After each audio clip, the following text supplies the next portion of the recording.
Hey there, Pat and Wooly. Oh, I hey there. recently finished Oxenfree 2, and I Yeah. realized it's one of the few games I've played where I actually struggled about making a good choice for the finale.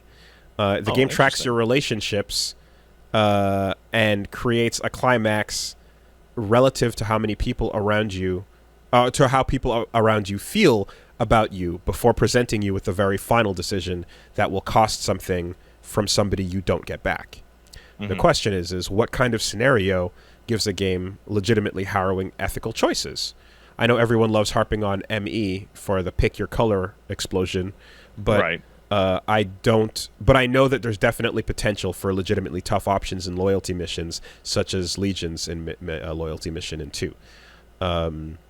So I've touched on obviously the what I thought would make for a better Mass Effect ending at length at this point, and talked about it here as well as on the Wooly It, versus it the might algorithm be clip. like the most discussed how do we fix this ending in a But game ever.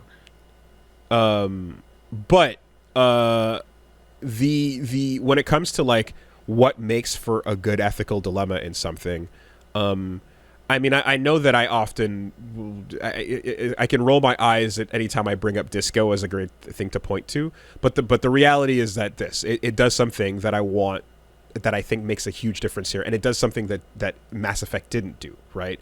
Hmm. If you want to make a good ethical dilemma and have it be like a proper conundrum, but then have the follow through, I guess, feel good. You Hmm. or not even feel good, but just like feel like you accomplished, you told a story. As a creator, storyteller, as a writer, whatever, you have to stand for something and pick that thing as the way you want to tell your story. You have to pick an Hmm. angle, you have to pick an idea, an ideology, whatever the case is, and you have to actually stand for that thing and believe in that thing and write your story as if you do believe in this thing. And this has to Hmm. be a through line of what you think the choice should be or how things should go. And then once you have that and you believe in it, you can analyze it from different choices and critique it from different choices point of view. But if you don't have that thing, you're going to feel like a weird, like the game doesn't know which one of these ways it should go, nor is it committed to any of them because everything is kind of wrong, I guess. And it feels hollow and pointless, and it feels like your journey was a waste of time, Hmm. right? So you pick something and commit to it, and then frame the diversions around it or the alternate paths as ways of critiquing that main thing you believe in. I have on a so that is like a what do you call it? Top level, like top down like view of it in terms of like what's in the writer or designer's heart, right? I have a lot more of a bottom up view of looking at this, right? So I look at KOTOR 1 as like the absolute slam dunk of complete good evil narrative failure, like the worst ever, in that good and evil are fucking Skittles choices to flavor your experience. There's no narrative weight to it. Right. Like, number one, if you want to have an actual argument between a good choice and an evil choice, the good choice has to be hard and the evil choice has to be easy. And like Star Wars not getting that is like baffling. If you're playing KOTOR 1 and the threat is like, oh, the dark side though, you should level up faster by being evil. And the game should have a level cap that you're going to hit no matter what, but you get there way faster by being a prick. Cuz that's the whole point, right? Is that it's easier to be an asshole, It is right? that that would be an interesting mechanical way to make consequences a thing. Also, gray being presented as if it were anything, but then not actually being a thing. Yeah, it's But annoying. that's the history of like the entire IP. Right, like But BioShock is similarly awful, where you get like just as many rewards from being a good person in right, BioShock right, as you do right. from being evil, and it's like, no, make it a real decision. And that's what's so interesting about the difference there with when you compare it to KOTOR 2, because Krea's ideology is going to be a focal discussion point, and it is a worthy discussion point that we do actually want to compare your lens of analysis to hers. And whatever choice you take and why, like the her getting her very convincing but ultimately fucked up approach across is something you have to go through to get to the other side, even if you're swinging your lightsabers around. And because her ideology is the most fucking fascinating thing about that franchise, in my opinion, taking that as what you're gonna write around makes it a worthy journey, you know?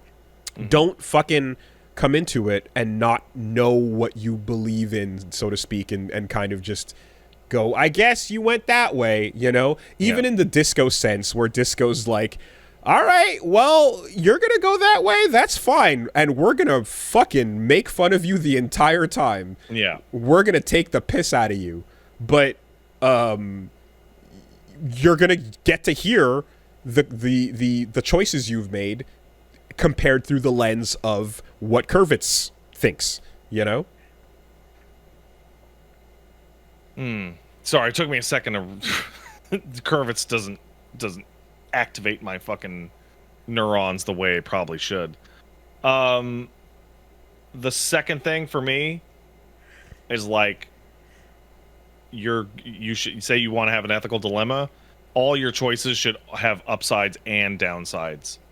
Like having you're gonna save all the orphans and get a medal versus kill all the orphans and get no. I'm thinking of The Witcher, right? The Witcher has a situation which bad guy is getting away and he lit his house on fire behind him. Save the people trapped in his house, or make sure he's never gonna fuck with anybody ever again. Right. That's great. They are both the right decision. Yeah, you can trolley problem your way through an entire game if you need to. So this makes I don't know how much you've been following BG3. Did you see that Dark Urge? We talked about it last week. But, right. Okay. Yeah. So there's new information on that.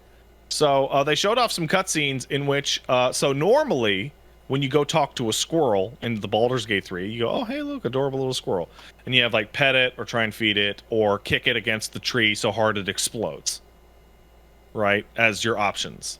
Dark Urge talking to the fucking squirrel auto picks for you and kicks that thing against the tree so hard it explodes, which then gives you a follow-up unique to Dark Urge where you get to freak out and go, oh my god, why did I do that? Or, yeah, that was really good. I like that. Wow.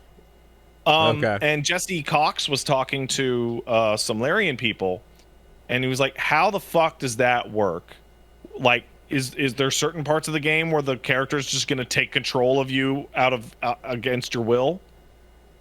And the way that they explained it is that the Dark Urge character origin is every time you're faced with an option to wantonly murder somebody for no reason or viciously brutalize them and pick no, it is running a tally, and the next time you try and say no, the urge will run an intimidation check against you. And if it wins, it will force it. So the idea is that you will have to engage in it a little to make sure that it remains within your control. Because if you just deny, it will eventually just pop. Okay. And you'll snap at somebody you don't intend to. That's a lot of fun. That's a very fun way to keep you on your to keep you role playing, right? Yeah. You have to role play. Yeah. Because they don't want them have you're obsessed or you're overwhelmed by a violent murderous urge you can't control, and then every single player just goes, no, I will not do it. Right. That's really boring. When do you let a little bit out, and you can see how that might enact itself on if you're playing that would be something that a really good DM would sit you down and tell you in private about your character before you start the session. You know? Yeah. That okay, we're not going to tell everybody here, but you've got this going on. And it makes And if you tell everyone at the table, they're going to know and like kind of get your actions, but it has to read as kind of fucking crazy. So it needs to be a little bit of a secret thing, you know? Like, it makes me think, and it might be a bit of a strange example, but it makes me think of like Shinji rolls to disable Unit 3. Shinji has failed the roll to disable Unit 3. Shinji is now tearing Unit 3 apart and eating Unit 3. And Shinji is sitting at the table going, I didn't roll for that! I don't want to do that! Why is it doing that? I mean, at the same time, let's say you successfully go, Shinji rolls to not do that. Then you say, no, I don't want to freak out. And you go, okay. And then the urge goes away. And then later on, Shinji rolls to just walk out of the hospital room and go get a Coke. Oh, Shinji, you have rolled a 1 on walking out of the hospital. The option's grayed out. But what? Oh, no.